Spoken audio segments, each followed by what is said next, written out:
काशी स्वयंवर मंडप हल्लेला या साऱ्या पाहुण्यालाच खळबळ निर्माण झाली. बरोबर तेव्हा प्रत्येकाच्या मनात भीतीच्या वादळात थैमान घडतंय तेव्हा चला या खऱ्या अर्थानं स्वयंवर मंडपाला आपण ज्येष्ठ आहात, या स्वयंवर मंडपाचे आपण यजमान आहात. तेव्हा प्रत्येकाचं योग्य रीतीने आदरा व्यक्त करत त्यांच्या मनाचा सांत्वन करणं तुम्हाला इष्ट आहे तेव्हा चला भीष्म राजांची आम्ही समजूत घालू आणि समजुतीनं हे प्रकरण मिटवण्याचा प्रयत्न करू. राज भेटून जातोय पण एक सांगून जातोय तुम्हाला, फुलाप्रमाणे माझ्या तीनही कन्यांना मी सांभाळलंय. त्यांच्या केसाला फक्त धक्का लावू देऊ नका, केसाला धक्का लावू देऊ नका. अवतार्यवान म्हणून या विश्वाच्यांची ख्याती कीर्ती गायली गेली. हस्तिनापूरच्या राजगादीवर बसणार नाही, पण हस्तिनापूरचा सेवक म्हणून माझी काया चंदनाप्रमाणे हस्तिनापुरासाठी झिजवेल अशी प्रतिज्ञा करणारे भीष्मराज मर्तिकावत नगरी नरेश राजा शाल्व आपल्या पराक्रमांना आणि आपल्याला प्रणाम करतोय. आशीर्वाद द्या.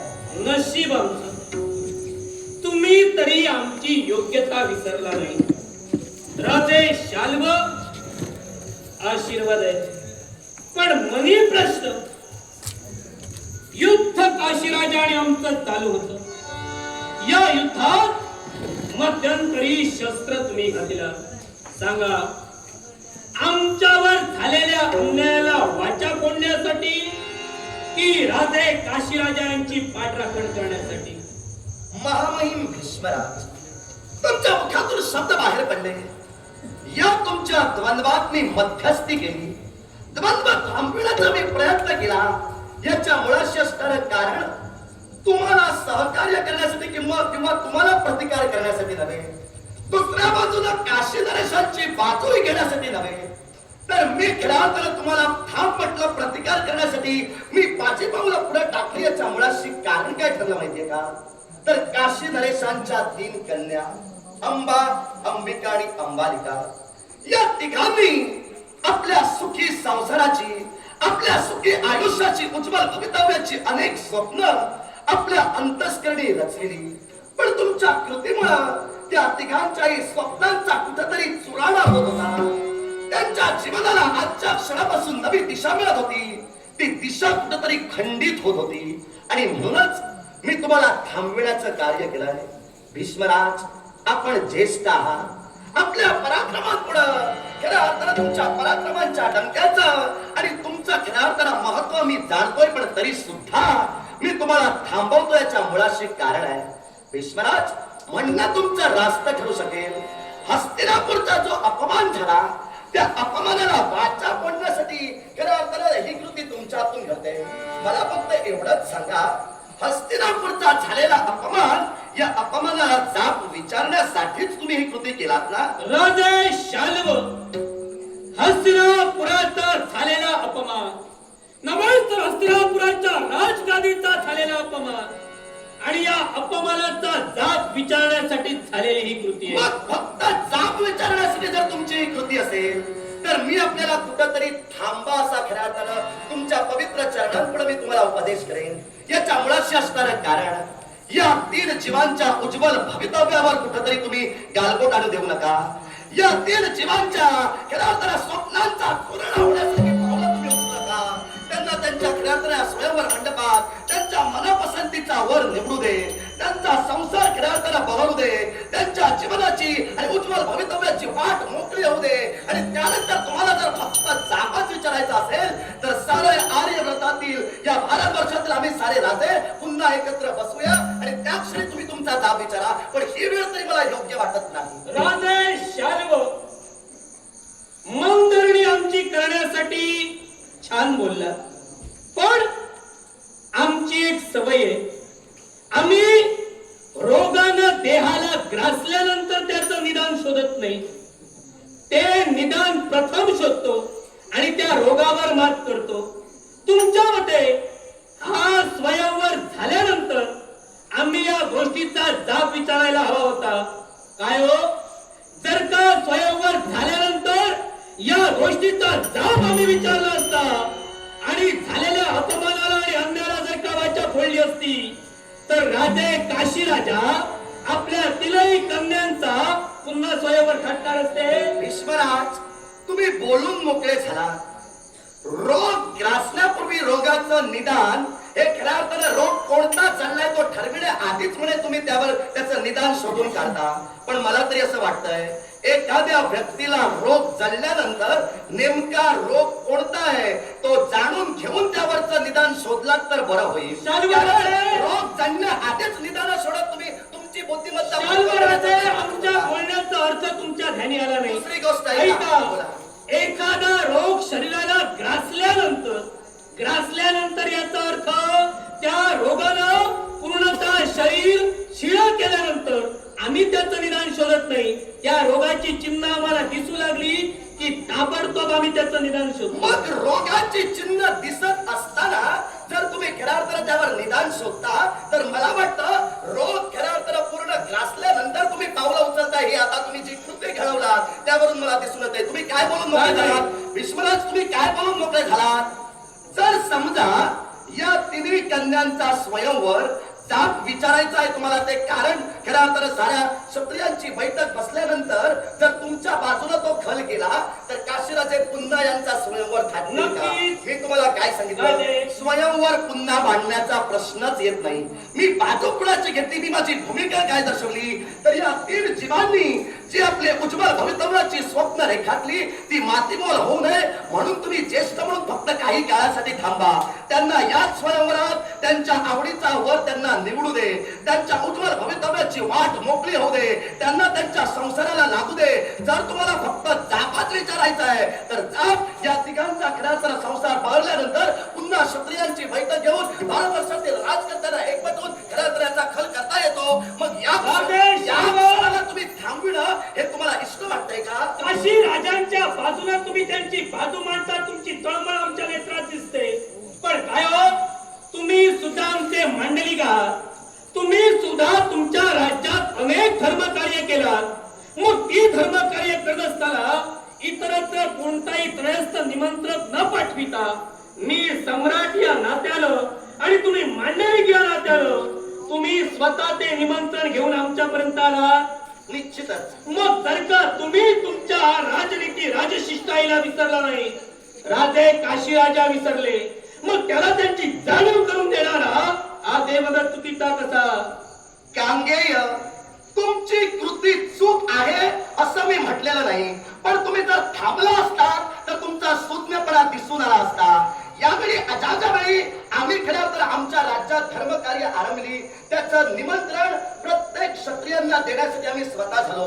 तुम्ही तर आमचे सम्राट आहात, पण काशीराजे आपला खऱ्या अर्थानं स्वयंवराचं निमंत्रण न देण्याचं कारण बोलून गेले, कारण त्यांना तुमचा राजा रुचला नाही, तुमच्याशी त्यांना काही संबंध ठेवायचे नाहीत म्हणून त्यांनी निमंत्रण पत्रिका तुम्हाला दिली नाही. मग तुम्ही जर हस्तिनापूरचा स्वाभिमान आणि हस्तिनापूरचा अभिमान घेऊन इथं जर येत असाल तर मला सांगा, तुम्ही हस्तिनापूरचे प्रशासक आहात की राजा आहात? मी हस्तिनापुराचा प्रशासक आहात तुम्ही, तर तुम्हाला थेट स्वयंवर बंद करून खऱ्या अर्थानं काशीराजांना या स्वयंवर म्हणजे शुभघटकेत विघ्न आणण्याचा खऱ्या अर्थानं तुम्हाला काही अधिकार पोचत नाही. जर समजा हस्तिनापूरचा राजा इथं आला असता, जो विचित्रवीर्य आता हस्तिनापूरच्या राजगदीवर बसले, अर्थात ते जर आले असते आणि त्यांच्याकडून ही कृती घडली असती, एका बाजूला मी मान्य केलं असतं, पण विचित्रवीर्य इथे आले नसताना सुद्धा तुम्ही हस्तिनापूरचा प्रशासक घेऊन हा वितंडवाद निर्माण करतोय, तेव्हा तुमची कृती माझ्या मताला तरी चुकीची आहे. ज्येष्ठ म्हणून काही काळासाठी थांबा, स्वयंवर पुन्हा सुरू होऊ दे. त्यांना आपल्या खऱ्या तर उज्ज्वल भवितव्याची जी स्वप्न रेखाटलेली आहे ती स्वप्न बहरण्याची संधी मिळू दे. त्यानंतर तुम्हाला जाब हवा असेल तर तो विचारून घ्या. म्हणे आमचा युवराज यांच्या योग्यतेचा नाही. आता हे तुमचं म्हणणं नाही, काशीराजांचं म्हणणं. काशीराजांचं. मग स्वयंवराची निमंत्रण पत्रिका ही दोन पद्धतींची असते. एक म्हणजे वरास निमंत्रण आणि दुसरं म्हणजे आप्तइष्टास निमंत्रण. आप्तइष्टांना वर म्हणून बोलवत नाही. जर समजा त्यांना आमचा युवराज या तिघांच्या योग्यतेचा वाटला नाही, त्यांनी आम्हाला वर निमंत्रण दिलं नसतं, आम्ही ते मान्य केलं असतं. पण त्यांनी आम्हाला आप्तइष्ट निमंत्रण सुद्धा दिलं नाही आणि आरोप आमचा त्यांच्यावर आहे. आरोप तर तुमचा त्यांच्यावर आहे आणि त्याचा फक्त जर जाबच तुम्हाला विचारायचं आहे तर ही वेळ तरी ती योग्य नव्हे हे माझं स्पष्ट मत आहे. आणि दुसरी गोष्ट, महामहिम भीष्म या विश्वाच्या पाठीवर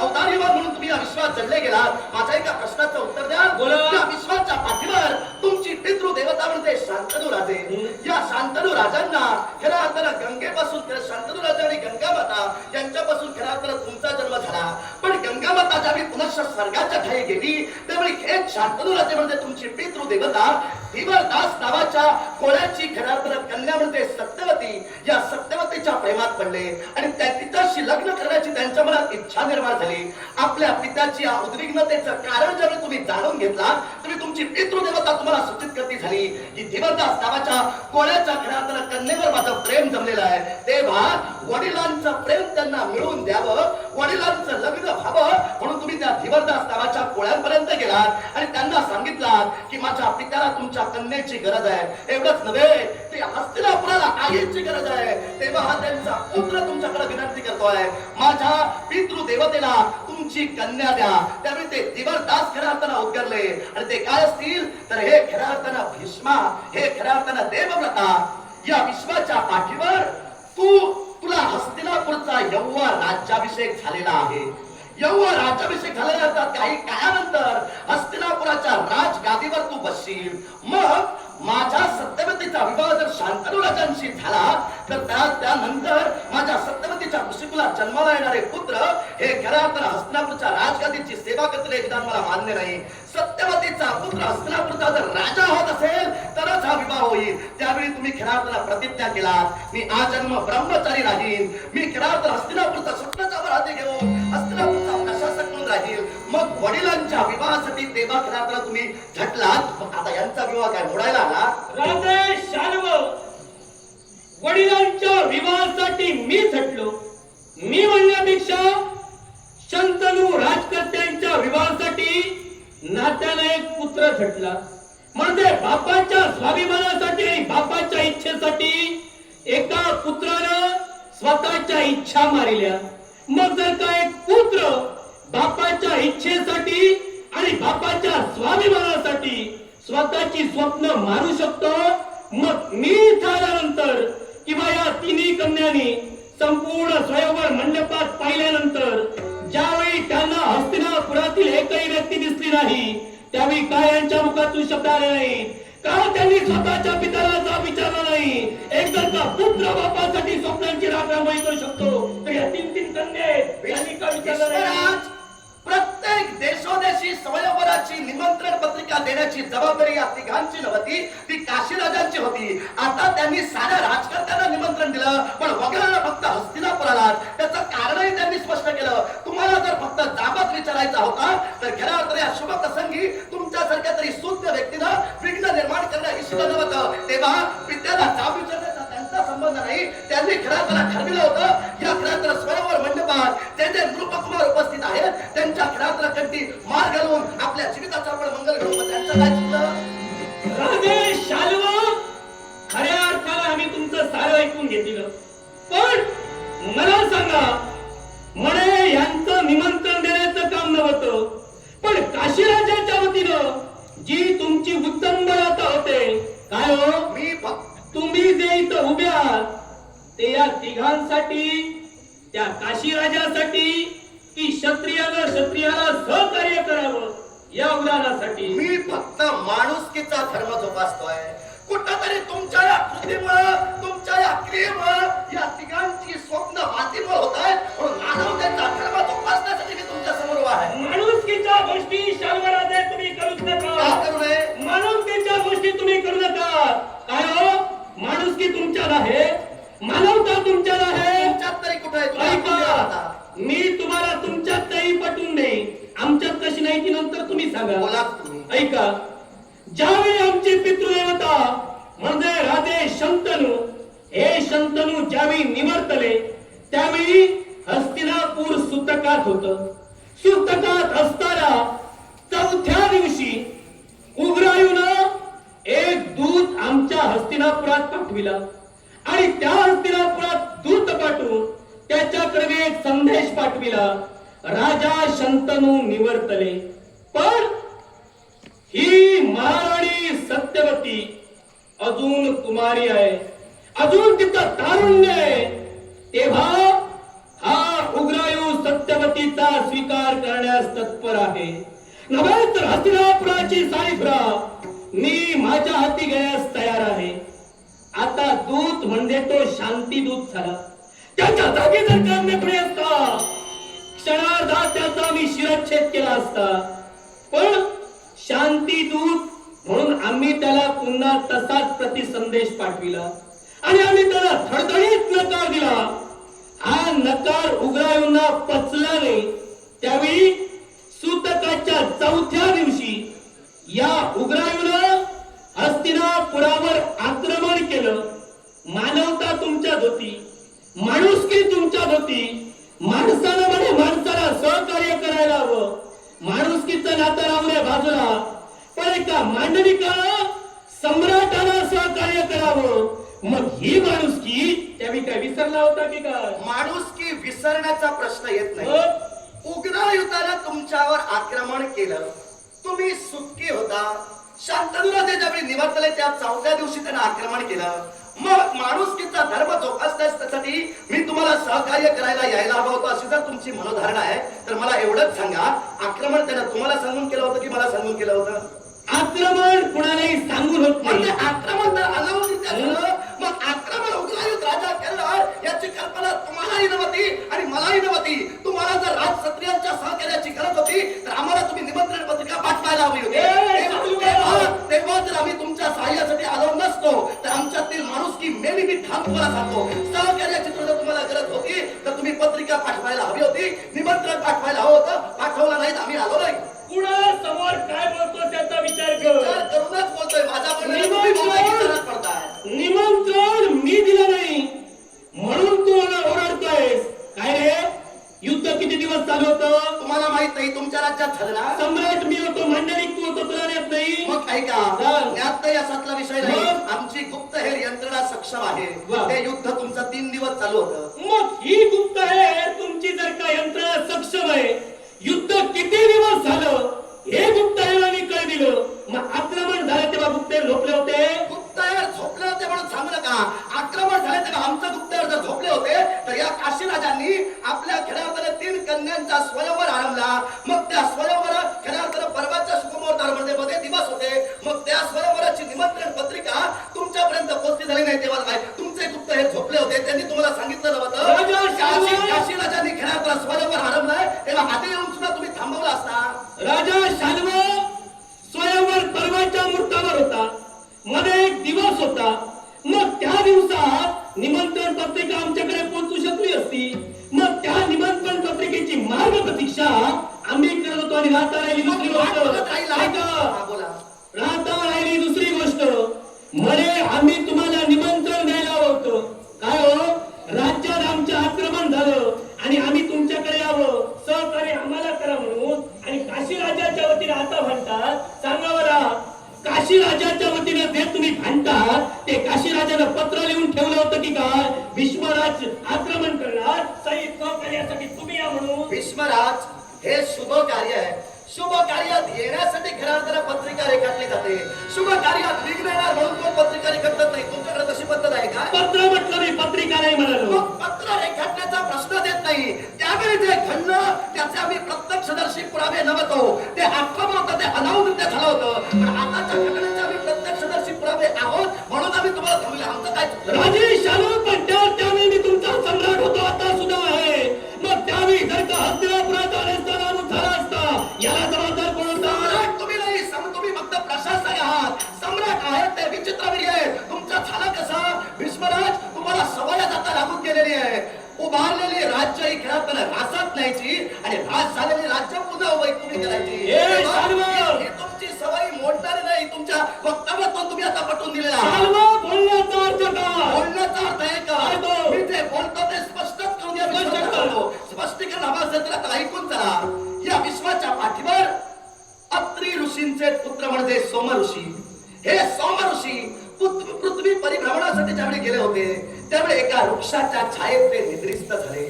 वृक्षाच्या छायेत निद्रिस्त होता क्षणी त्यांना स्वप्न दृष्टांत झाला. त्या स्वप्न दृष्टांतात त्यांना समजलं की ज्या वृक्षाच्या छायेत ते निद्रिस्त झाले त्या वृक्षाच्या खाली एका राज्याची खऱ्या अर्थानं अमावशी संपत्ती त्या राज्याच्या पुरोहितांनी गाडून ठेवलेली आहे. त्यावेळी त्या सोम ऋषींनी खोत ठेवायला सुरुवात केली आणि त्यातून खऱ्या अर्थानं जे धन मिळालं त्या धनातून त्यांनी एक नगर बसविलं. तेच हे हस्तिनापुर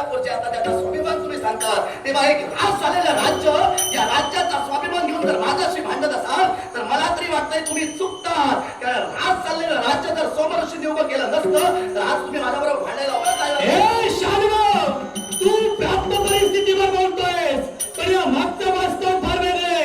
म्हणे ते धन जे मिळालं त्यावर हे हस्तिनापूर उभं राहिलं, पण ते धन मिळालं ते क्षत्रियाचंच होतं.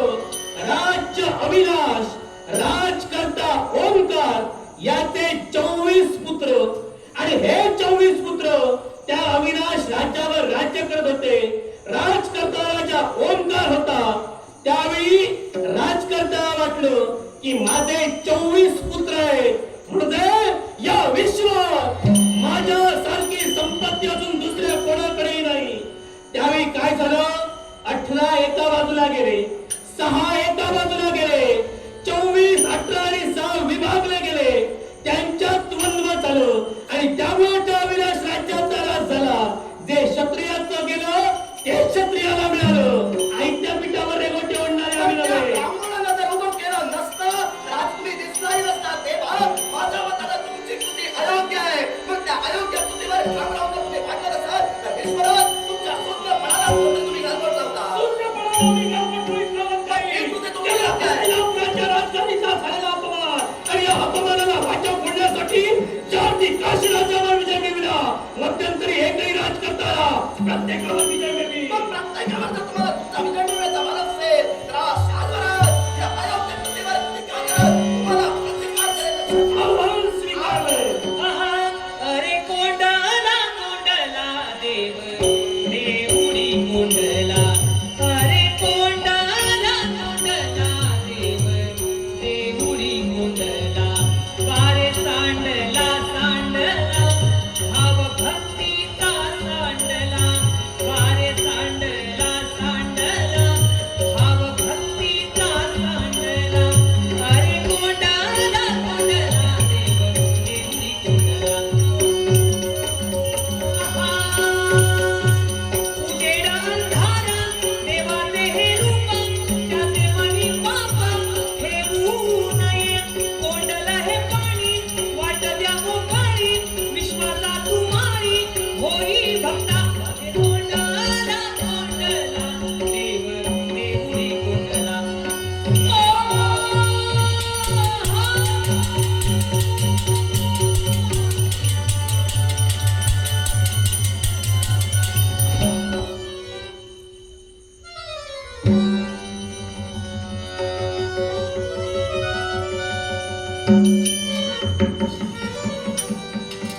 एका मांडलिकानं सम्राटासमोर किती बोलावं आणि सम्राटाला कोणती वागणूक द्यावी आणि कोणता मान सन्मान द्यावा, वास्तविक हे शाल्व तुला कळायला हवं.